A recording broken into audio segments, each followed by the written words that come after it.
Hi, guys. You got more of an extended look at Nick Nelson. What do you think about his progression so far now that he's healthy? I think he's doing a good job. I mean, he's got probably he played the most snaps of the season last week. I thought he did a good job in there. So we'll continue to give him snaps and get him some experience in the slot. You guys got a little more pressure on the quarterback this past week. How do you build on that and sort of make that more consistent? Just keep stressing the rush. Keep stressing if we call it blitz, the entries of it, understanding what the formations are, what could come out of it, and just keep building off of it. We'll continue to mix things up in there, and everything kind of works in conjunction, whether it's the rush and the coverage or a blitz and the coverage in behind it. So we got to continue to work on those and keep putting those things into play. Is it encouraging to see at least some, a little more than? Yeah, I mean, I just want to say, I guess, keep saying every week, I just want to see progression as we go through week by week, and it's all you can really ask for at this point with some of these young guys. I think, with Conley in there, who really didn't play much at one point in the game, we had 6 rookies in there. If you count Conley as a rookie, with Nick Nelson and Kabinda and the 3 D linemen and Conley. So it's good to see that. Coach, Clinton McDermott saw a decline in his snap count last week. What was the cause of that? Yeah, there's 11 guys out there. You can only get so many guys. I know you guys are big on snap counts, but every week we play a different opponent. It's going to cause for different personnel groupings in that. We can only get 11 out there. We try to even out the snaps each and every week. Some weeks it may be this guy not getting a lot and that guy's getting more, and vice versa. So there's no rhyme or reason for it. It's just the nature of the opponent.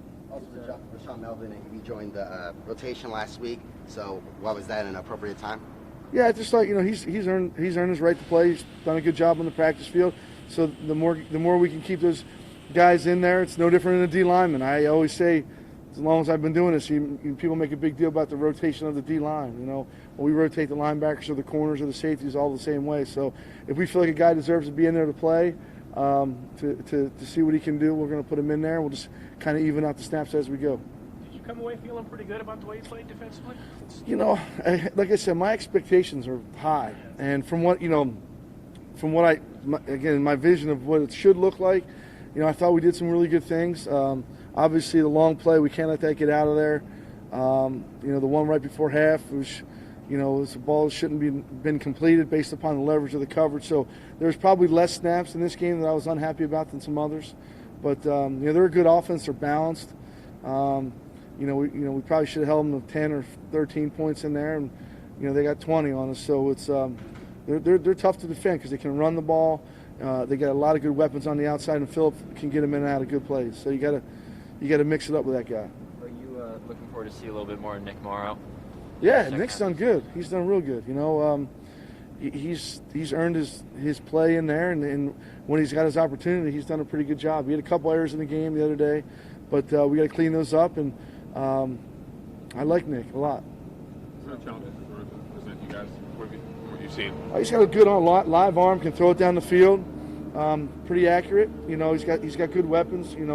Around him, back's good. Obviously, Larry's been doing it at a high level for a long time, so he's a talented guy. So it's like I said, it's not so much who we're playing anymore, guys. It's what we do. That's why I keep trying to tell the players it's what we do. If we can eliminate as much error mentally on the field, obviously if we're off a little bit here or there, the margin of error is thin for us. So we got to make sure we're on things But like I said, it's more about who we're playing. But Rosen's a talented guy for sure. Carl Joseph, how did you think he played on Sunday? I think he did a good job. Same thing. He did a good job in there. Had some nice hits, some good blitz pass. Did a good job in coverage for the most part. So he's a continued guy. Will continue to progress, and I think he's coming along right where we want him. Is there anything in particular you're looking for him for the rest of the season? Consistency. I keep telling the guys, you can't be bored with consistency in this game. I mean, whether it's the coverage or the playing a 3 technique or a 6 technique or a linebacker, never be bored with consistency, because that's, in any sport, golf, pitching, tennis, whatever it is, consistency is the key to success. And that's really what I'm looking for out of him. Markel Lee? Did he play more strong side than normal? Yeah, he did. Good job. He did a good job. We're just trying. Markel's played a lot in the middle. We want to give Cabinda a chance in there. Cabinda's a live guy. I mean, he's smart. He doesn't act like a rookie. He's a leader, Cabinda. I've been around guys like this before. He brings a lot of energy. His knowledge of the game for a young player is tremendous. So we felt like to get Markel in there and keep him going, we taught him the Sam linebacker so Cabinda could slide into the mic, and he did a really good job in there for us. So he's going to continue to play in that role and see how we go with it. Speaking of future leaders, is Mo Hurst one of those kind of guys who can be a leader? No question. That's what we got. We got young guys that are leading, which is good for the future. And these guys are being thrown into the fire, and sometimes you gotta dance fast when you're in the fire, and they're learning how to dance fast right now. So, but those guys have been tremendous. Particularly Mo's been a real vocal guy in there. He's played the most out of all the guys, anyways. So. Do you like his effort and motor? Because that's how he seemed to get that sack on Sunday. Yeah, as he just kept fighting. Tremendous effort. And he'll chase the screens down, chase on the backside. That's how we practice. Really, at the end of the day, we're running. It's a lot of times in practice. A lot of the coaching that goes on in the meeting rooms because we're running to the ball and we're getting in the huddle and getting in and out of the next play. So we're coaching on the run because they're flying to the ball, and then if we don't make that point right there on the spot, which I usually like to do, we make sure we get it in the meeting room. But Mo's the guy that really all of our guys have done a good job with that, I think. I appreciate it, guys. Yep. You bet.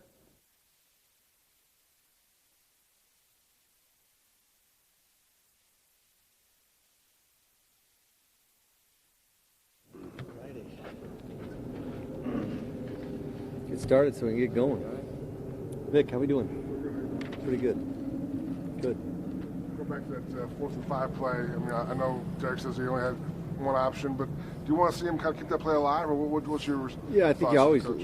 especially in that situation, in a 4th down situation, you try to keep the play alive as long as you can, whether you sprint out and scramble and try to get it with your feet or reverse direction, but try to put the ball in play to somebody. How do you work in all the, you have 2 new receivers in the practice squad who are mainly just doing Arizona stuff, but Aitman's going to be in there, probably without Jordy and Martavis. The turnover's been amazing. How do you get everybody on the same page? Well, I think fortunately, again, the personnel department did a nice job of bringing these players in that are intelligent players, and they've been able to pick up the offense quickly. Although they've been on the practice squad for much of the season, but they in meetings they've paid attention. I think their preparation's been as if they were a starter. I think Edgar Bennett does an excellent job with all of those players, including the practice squad players. So, each week they continue to have to learn our game plan, whether they're playing or not. Again, a credit to the players. What do you see from Blacknall, all from beginning up to now? What does he bring you? I think more confidence. When we first saw him, he's has tremendous speed. We liked his speed. That was part of the reason why we brought him in here. That was, redeeming quality that we liked about him. But speed, played in a big-time program, but I think more than anything is confidence. Derek talked yesterday about maybe he was taking a little too many chances early in the season when he had the interceptions, and now he's willing to check it down if things aren't there. What's that balance like in terms of, obviously, you don't want to just always check down, so you got to, you want to be able to... we said, always want to remain aggressive. Let's be aggressive with the football. Let's not be careless, but we still want to maintain the aggressiveness, and there is a fine line there, and we'll continue to find that. There's a number of things around him. We've all got to get better, whether it be from the play calling to the protections up front, but with everybody's involved in that, running backs, offensive line, everybody, the route running, the execution at the quarterback position. I just think we can all get better, but we still want him to maintain the aggressive nature. You want him to be a little more aggressive than he has been? Aggressive. I just think it is that fine line. But yeah, we always just don't want him to lose that quality. I think he throws a very good ball. He's proven in the past that he can make a lot of those deep throws, and again, the more comfortable he gets within the system, the more we'd like to see the aggressiveness. Miller, I think, was listed on the injury report yesterday as full for the first time in a while. How much just did the knee injury that he was playing with kind of hamper him, and what did he show you by playing through it for the most part? Well, we like his toughness. and it's really been a full year of what he's used to. Now he's gone 13 games now, I think with the 4 preseason games. So he's getting a taste of what the NFL is like and understanding that you have to play with pain. There's a difference between pain and injury, and I think he's realizing that. He's done a nice job in that regard. He has played with nicks throughout the season, his elbow, his knee, a number of different things that he's experienced since he's been here, and knowing that he still has half a season left. So he's getting a real taste of what the NFL is like and the pain that you have to play with. The Chargers have struggled this season against that goal line play you guys ran to end your first drive on 4th and 1. The Chiefs scored twice on them. Was it execution? Was it a bad look with both? It was execution. They actually had they lined up. Sometimes when you have those, I don't call them trick plays, but quick formation with people displaced, they lined up incorrectly, and at the last second, one of their defenders tried to run to get lined up correctly, and that's where our lack of execution occurred because of that. They had 3 men. We anticipated 2 men to be to the side. There was a third defender there, and right as the cadence was going on, he turned to run the other side, and it confused the count up front. At some point, do you want to give DeAndre a look to see if he's a part of the proposal for next year? Yeah, I think that we're not there yet. Obviously, there's a number of players that we want to make sure that we have a good chance to look at here before this season ends, him being one of them.